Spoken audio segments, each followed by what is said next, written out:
Money, business, success, it's all about perspective. Welcome to The Balanced Perspective, the podcast where we discuss all things business. Good day, everyone, and welcome to the Balanced Perspective podcast. Today, I have the astute pleasure of introducing Matt Sweeting, a very well-known real estate agent in our country. Matt, care to introduce yourself properly? Yeah, absolutely. Matt Sweeting, real estate expert and CEO of One Oak Bahamas. We lead a 50-person agency. The slogan that I like to go with is, I help people succeed in real estate, and I'm your agent for life. I love that. So, Matt, you're here because when we discuss business, most persons discuss finance. At Balance Advisors, we try to, like our slogan says, we keep your business in balance, right? So we want persons to understand that when it comes to your business, real estate is also important. Oh, absolutely. Right? If you're talk about the persons that you help with when they're starting off, whether they need to get their first brick and mortar. Yeah, it's interesting how oftentimes people don't usually see the full picture in terms of how real estate is going to affect whether it's your personal life trajectory or business trajectory for that matter. We're oftentimes working with our company is predominantly local. And so while a number of other agencies might work with a considerable amount of expats, we're probably 95% local. And so I know working with Bahamians and the trials in operating in the real estate business very well. And so we're dealing with UNIs of the Bahamas. We're ambitious professionals who are looking to either find our first home or find a location that's going to be ideal for us to start a new business. What have you seen in terms of the persons that are starting out in business? What are the key necessities that they're looking for that first place? Yeah. And if we're talking commercial, they want this place to be highly visible, right? They want a high pedestrian traffic area. And so Carmichael is a good area. It's one of the fastest growing commercial districts on the island. And so people want to be where people are. We've done a considerable amount of business with companies like a Wendy's or a Popeyes for that matter.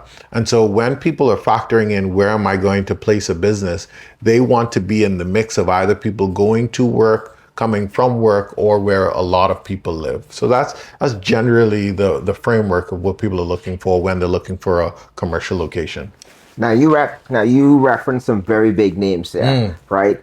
But what about let's talk about the smaller Certainly. MSME, right? When it comes to, let's say, industry, is there certain areas that you recommend based on the nature of their business? Yeah, certainly. And so, oftentimes there are some instances where we're representing the nail tech, we're representing the barber. And in those instances, they want to be, and this person may have operated before. So let's talk about the nail tech who might have previously worked from home, and now they want a shop space to rent from. The suggestion oftentimes is to find someplace close to where you live. These people, you've already built up a customer base, have been accustomed to coming south or coming east or coming west. Well, let's try to find someplace within a maybe a 2-3 mile radius of where you are now that is going to be ideal so as not to strain your existing customer base. It's going to be very, very important for you to not only maintain the customer base that you have now, but in this move, which is going to be a little bit more financially intense for you, capital intense, to find some place that it's easy for existing customers to come to, but also give you the ability to attract new customers as well. Speaking of customers, when you're engaging persons, and before I even get into that, I know that a lot of persons just don't come to a real estate agent because they believe it is something for the rich, essentially, that it's an expensive undertaking to get a real estate agent. Can you speak on that? Yeah, absolutely. It's actually one of the best kept secrets in real estate, that oftentimes when you come to a real estate agent, whether you're looking to buy, whether you're looking to rent, the cost of a real estate agent to you is absolutely free. You want to say that again? I want them to hear that. Let me make sure that's clear. that when you choose to go to a real estate agent for their service, if you're looking to buy or you're looking to rent, your fee to them is zero, because the custom in the real estate business is that the owner of that real estate is paying the real estate commission. And so that means that if you're looking to buy, that the owner of the property is going to pay real estate commission. And if you're looking to rent, the landlord may have already engaged a real estate agency to represent them on the rental of that property. And so that means you now have someone that's going to make sure that they ensure your best interest, get you the best terms, and almost argue for you to win. Yeah. This is why I'm glad you've always been a good real estate agent to me. Yeah. So when it comes now, I'm the customer. I come to you. I take you on as my real estate agent. What does that look like in terms of the initial consulting? Yeah, certainly. So we'd like to get on a discovery call. This could be either virtual or in person. And we're trying to make a proper assessment of where you are and how best we could help you. And so that conversation is Don, tell us a little bit about yourself. And you might say, hey, Matt, well, listen, I'm in the business of accounting. And I am looking to purchase my second property, or I'm looking to find an eastern location to be able to serve customers in that demographic. And so wherever that framework is, or wherever that ambitions are that you're looking to achieve, the question is, how can we best assist you in that? And so that might mean guiding you towards financial advisors or bankers, to assist you from the financing side, but it also means that we're going to now identify properties that fit a criteria that you're looking for. Do you want it to be vacant and you bring in your own furniture? Does it need to have furniture in it because you don't want the capital intensity of having to furnish out a unit entirely? And so we're trying to get a clear assessment of where you are, almost like when you go into a doctor for a checkup, and see what we could prescribe to you to assist you in your ambitions. Now, speaking of finances, so now we can bring the finances into it. Yeah. Right? How do you deal with customers, one, that probably have not been pre-qualified? Because I know that's something that persons don't realize. For sure. Right? For sure. That they need to be pre-qualified. Yeah. And so, this is a good point, because a lot of people don't appreciate that real estate agents, we only make money when we close. And so for us, creating these strategic partnerships between bankers and lawyers has been integral in the success of any real estate agent. What we have done is we've established these good relationships with these financial institutions, but we've also figured out how can we reduce the timeline. The current timeline in terms of even getting a rental done can take anywhere from 1 to 2 weeks. But if we're talking on the sales side, we're talking a real estate transaction could take about 4 months. The goal for us as real estate brokers and agents is to reduce that timeline as much as possible. Okay. And so what we've done is we've gone to some of our financial partners. We've said, hey guys, can you give us the math that you would use to help someone determine what they are qualified for? We, as probably one of few agencies, now have a module built on our website. I did notice that. Yeah, where you could get qualified within an hour. And so we're using the same math that a First Caribbean or a Scotiabank will use. And we have now code built into the website that spits that response back out to you in an hour. And so within an hour, you could determine what you're qualified for and be ready to go. So speaking now from someone that's not looking for a home or a new office space, right? The person that may just be looking for a small rental. Yes. Right. How do you now break it down? Because I find that sometimes even with our clients, they're forgetful in terms of understanding that you're not paying just what the monthly rent is. Right. There is first, last, and security. Correct. Right. So Correct. how do you manage navigating that conversation with them? Yeah, well, and that's the important part of that discovery call as well. We appreciate, especially with the demographic of clients that we work with, is this is oftentimes their first purchase. So they're like, Matt, guide me from like I don't know nothing. And oftentimes that is a reality. They don't know anything about the real estate transaction. And so in this initial call, we're helping them to appreciate what are the associated costs in a real estate transaction. Oftentimes they don't know what the fees are. Why do I have to pay VAT on the conveyance? What is an attorney going to do for me? How long is the process going to take? And so we're answering all these questions for them and helping them to understand the entire process from A to Z in a real estate transaction.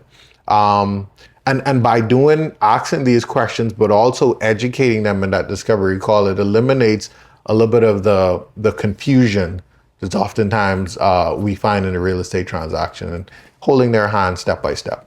So, Matt, before we close, because it's a lot of nuggets that we've gotten here this evening, and hopefully to have you back definitely for a part two. Right. So, just two things. One, what is the common mistake that you see that happens, whether it is commercial or just for retail or personal? And then, secondly, what is the best piece of advice that you would give anybody trying to get in the real estate market, or if they're just trying to expand their business? Certainly. Yeah. So I think education is probably the biggest mistake that people are making. They are not taking the time to get educated on it. You think about, as we go through some of those questions, again, some of the things to consider is how much money does it actually require to make a real estate transaction happen? And the layman's understanding of it is, well, once I got my 5%, I ready. And what we don't appreciate is it actually is multiples of the 5% that you need, because you got to pay VAT, you got to pay a lawyer, you need to pay appraisal costs, inspection costs. So there are considerable additional costs that you would need. I would say take some time, maybe take this time that you don't have the 5% yet to get properly educated on what the process is and what do I need to do. Even from the commercial side, we had kind of talked off air about a new property we have, a commercial plaza. And oftentimes when we see a Southwest and we walk into a Southwest or even other retail locations, we're seeing them because someone has been in there before. At the outset of a new plaza, you're doing everything. So you're walking into a unit that the floor is poured, the walls are still bare, the ceiling is open. Bare bones, Yeah. And so now you gotta allocate in your business and your feasibility study and your business plan an additional probably $25,000 to $40,000 just to open your doors, just to get it started. And so I think getting an education of beforehand, and this leads back to a scripture that talks about knowing the cost before you start construction, is something that I think that'll do very well for people. One of the things that we did a case study recently on, it's called Buy Now or Rent Forever. And it's talking about how fast real estate is appreciating in Nassau, more specifically. And the fact that if ambitious professionals like us do not take now as the opportunity to buy real estate, we may end up renting forever because it's going up in value so fast.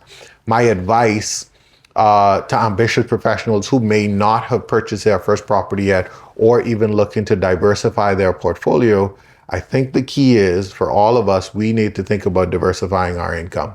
And that might mean we talk to someone here who does nails, or they have other businesses.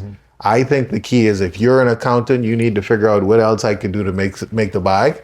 I got my 9 to 5, but what's my 5 to 9? And I think if you're going to own real estate and be successful in New Providence, when we look at how high rentals are getting, we talk about rental properties off air as well. An apartment that I rented maybe 7 years ago off of Carmichael was $700. That unit is now $1,200 to $1,400. And so if rental prices continue to appreciate like this, it'll be impossible for you to rent, difficult to rent. It'll be even more challenging for you to buy. And so I think you need to start thinking about diversifying your income so that you could be able to own a piece of the rock. There you go. So you heard it here first from Matt Sweeney. So firstly, definitely need to educate yourself properly. And secondly, best piece of advice, make sure you diversify. Oh, absolutely. Matt, thank you. Thank you so much. Appreciate you. Yeah. Welcome to the Balance Podcast, the Balance Perspective Podcast. Stay tuned for more. Thanks for tuning in to The Balance Perspective. Don't forget to follow us on social media at Balance Advisors 242 for more insights, updates, and expert tips. And remember, a new episode drops every Wednesday. Until next time, stay balanced.